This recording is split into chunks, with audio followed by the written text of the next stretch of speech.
गुरु को तजय भजय जो आना, तापसुआ को फोकट ज्ञाना। गुरु से बैर करे शिष जोई, भजन नास और बहुत बिगोई। पीढ़ी सहित नरक में पढ़ी, गुरु आज्ञा शिष लोप जो करही। चेला अथवा उपासक होई, गुरु सुमुख ले झूठ संजोई। निश्चय नरक पड़े से सोई, वेद पुराण भाकत सब कोई। सम्मुख गुरु की आज्ञा धारे, और पीछे ते सकल निवारे। एक सामने आकर के तो हाँ जी हाँ जी हाँ जी, और पीछे ते छोड़ देने कि जरा फिर देखेंगे।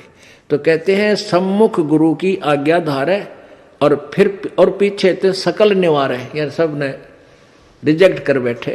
ऐसे नकली शिष्यों का उद्धार नहीं होता। सोच से घोर नरक में पड़ही, रुद्राद पीवे नहीं तरही। मुख पर वचन करे परवाना, घर पर जाए करे विज्ञाना। मुख पर तो सारी बात माने, और घर पर जाके चौधरी पाक अपने हिसाब से सेटिंग करो ना, इन्होंने ऐसे ठीक नहीं, गुरु ये ऐसे होना चाहिए। तो परमात्मा कहते हैं आप जीव हैं, और जीव संज्ञा में ही रहना चाहिए आपने। परमात्मा की आज्ञा में कोई भी दोष नहीं निकालना चाहिए, फाइनल हो। अब गुरु जी की आज्ञा देगा आपको।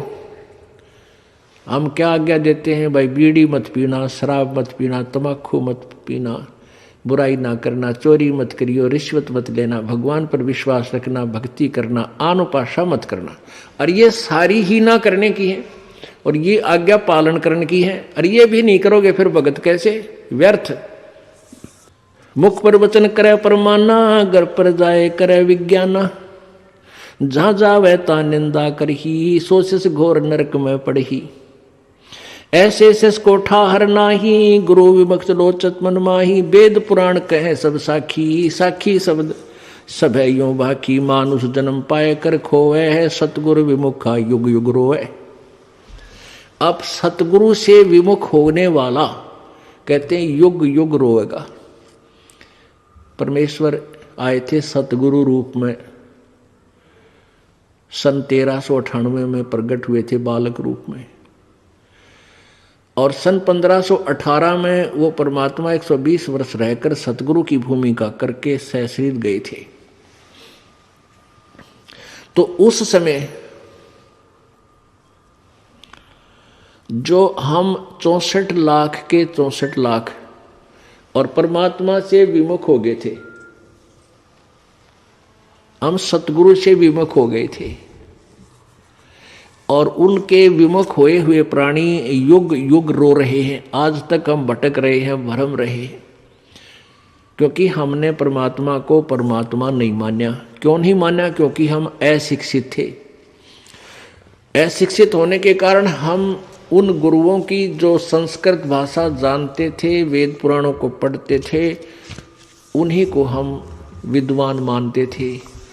और वो कबीर परमात्मा जो हमें ज्ञान देते थे, और जो ज्ञान वो संस्कृत भाषा के जानने वाले गुरु बताते थे, ऋषि बताते थे, वो कबीर जी के विपरीत था। कबीर जी का ज्ञान उनके विपरीत था और शास्त्रों के अनुकूल था। अब वो शास्त्रों के ज्ञाता माने जाने वाले ऋषि और ब्राह्मण वो सदग्रंथों को समझ नहीं रहे थे, जिस कारण से उन्होंने एक पॉइंट सभी के हृदय में जचा दिया कि कबीर अशिक्षित है, ये अक्षर ज्ञान नहीं है इसको, इसलिए ये जो ज्ञान कह रहा है ये वेदों और गीता के विरुद्ध बोल रहा है। तो इस बात का दाव उन नकली गुरुओं संतों का लगा रहा कि भाई सचमुच कबीर जी तो अशिक्षित हैं, अक्षर ज्ञान नहीं, और ये जो संस्कृत भाषा बोलता है ये वेदों और पुराणों का जानकार है, क्योंकि वो सभी शास्त्र संस्कृत भाषा में लिपिबद्ध थे। जिस कारण से हम अपने भगवान को भगवान नहीं मान सके, क्योंकि हम वेदों और गीता को नहीं समझ सके। आज वेदों और गीता जी ने सिद्ध कर दिया कि कबीर भगवान है, और जिनको हम भगवान मानते थे वो नासवान है।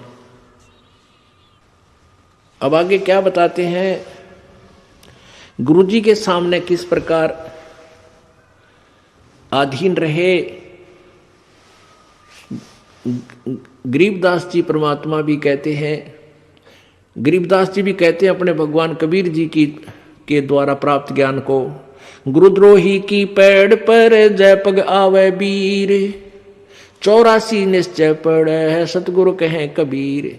जो गुरु जी का विरोधी हो जाता है, गुरुद्रोही बन जाता है, जो नाम त्याग जाता है, फिर अपने ढंग से बकवाद करता है, गुरु जी की निंदा करता है, वो गुरुद्रोही कहलाता है। और उसका फिर आपने संग नहीं करना, उसके साथ बात भी नहीं करनी चाहिए। तो उसके विषय में बताते हैं, गुरुद्रोही की पैड़ पे जय पग आवे बीर, यानी उसके कदम में कदम नहीं मिलावे, पैड़ पे पैड़ रखना, उसका सहयोग संग नहीं करे, उसकी बातों की हाँ में हाँ नहीं मिलावे। तो कहते हैं गुरुद्रोही की पैड़ पे जय पग आवे बीर, 84 निश्चय पड़े सतगुरु कहें कबीर। अब कहते हैं दो कर जोड़ गुरु के आगे, करबो विनती चरना लागे, अति शीतल बोले सब बहना, मिटे सकल कपट के बहना। हे गुरु तुम हो दीन दयाला, मैं हूँ दीन करो प्रतिपाला, बंदी छोड़ मैं अति अनाथा, बहु जल बूढ़त पकड़ो हाथा। अब कहते हैं गुरु जी के सामने ऐसे विनम्र हो बातें करे, दो कर जोड़ गुरु के आगे, करे बहु बिनती चरना लागे, अति शीतल बोले सब बहना, मिटे सकल कपट के बहना। और कैसी याचना करे, हे गुरु तुम हो दीन दयाला, मैं हूं दीन करो प्रतिपाला, बंदी छोड़ मैं अति अनाथा, भवजल बूढ़त पकड़ो हाथा। दीजो उपदेश गुप्त मंत्र सुनावो, जन्म मरण भव दुख छुड़वाओ।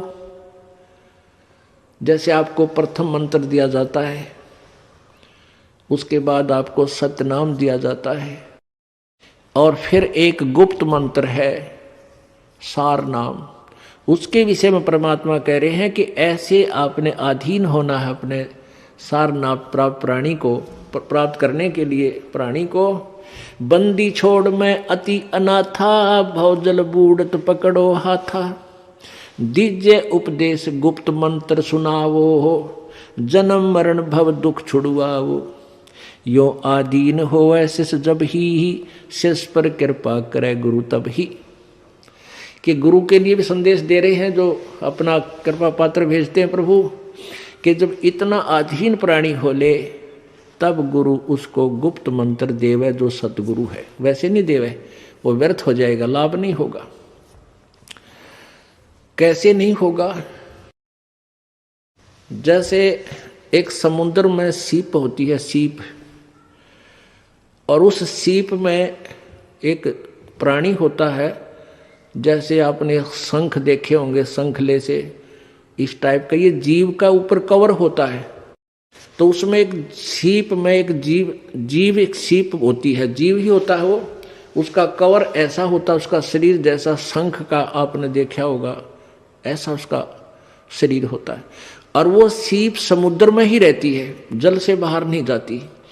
और उसको जब प्यास लगती है वो जल के ऊपर आ जाती है समुद्र के, और आसमान से जब वर्षा हो रही हो, रजा हो प्रभु की, उस समय आसमान से वर्षा हो तो उस वर्षा के जल को वो मुख में ग्रहण कर लेती है, और उस आसमान से गिरे हुए जल से को प्राप्त करके मुंह बंद कर लेती है।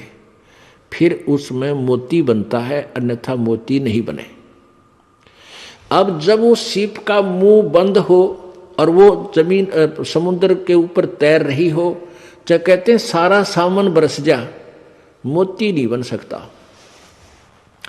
तो क्या कहते हैं परमात्मा कि जब आप में इतनी तड़प होगी तो आपके अंतःकरण रूपी सीप का मुंह खुल गया, और उस खुले मुंह में जब गुप्त मंत्र डाला जाएगा तो आप फिर वो उसमें मोक्ष रूपी मोती बन पाओगा। अन्यथा अगर आपका अंतःकरण का मुंह नहीं खुला, अच्छा कितनी बार वो मंत्र दे दें, आपका कति काम नहीं आएगा। तो यहाँ क्या कहते हैं, यो आदीन हो शिष जब ही, शिष पर कृपा करे गुरु तब ही। गुरु से शिष जब दीक्षा मांगे है, मन कर्म वजन धरे धन आगे। गुरु से जब शिष दीक्षा मांगे और मन कर्म वचन धरे धन आगे।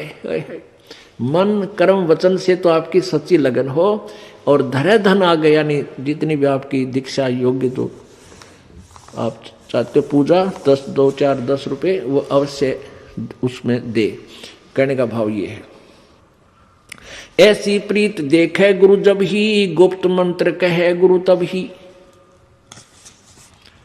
भक्ति मुक्ति को पंथ बतावे है, बुरो होण को पंथ छुड़ावे। ऐसे ऐसे उपदेश ही पाई, होए दिव्य दृष्टि पुरुष पै जाई।